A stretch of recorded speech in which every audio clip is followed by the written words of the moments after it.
изкушението, освен привличането на момичета от момчета или момчета от момичета, освен това изкушение има и други изкушения. Например, особено в днешно време много е модерно е младежите да бъдат малко по-съвременни, с цигара в ръцете си, седнали в барчето, да си имат там своите коктейлчи или уиски, каквото и да е, седнали там, за да бъдем в крак с модата, не за друго. Аз пак си обичам Господа, обаче искам да не бъда и аутсайдър от другите хора, да бъда в час с младежите, да бъда в час с останалите, защото странят от мене.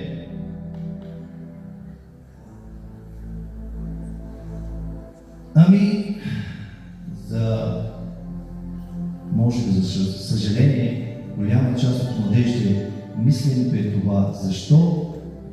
Защото не може да устоим, не могат да устоят в злия ден. Този злия ден, който може не да погуби само нашите пари, нашите неща, но този зъл ден може да погуби и спасението ни. Това е най-лошият ден, в който човек може да попадне, човек да изгуби спасението си. Това е лошият ден. Но тук Божието Слово ни казва, Павел чрез Божието, затова 13 стих, вземете Божието си оръжие, за да можете да противостоите в злия ден и като надвиете над всичко, да устоите. Господи, добре бе, хората ще ме помислят, аз съм така съправен на много вярващ, хората ще помислят, че аз се правя много на голямата работа. Аз ако страни от тях, те сега са събрали там, взимали си по една бира в ръцете и започнаха така да си говорят и така нататък.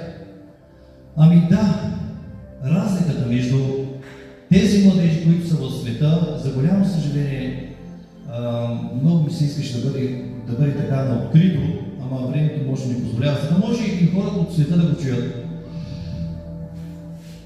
Разликата между тези младежи от света и младежите в църквата, повярвалите младежи, покаяните младежи, е тази, че едните имат Словото, за да го изпълняват, за другите имат Словото просто за реклама в живота си.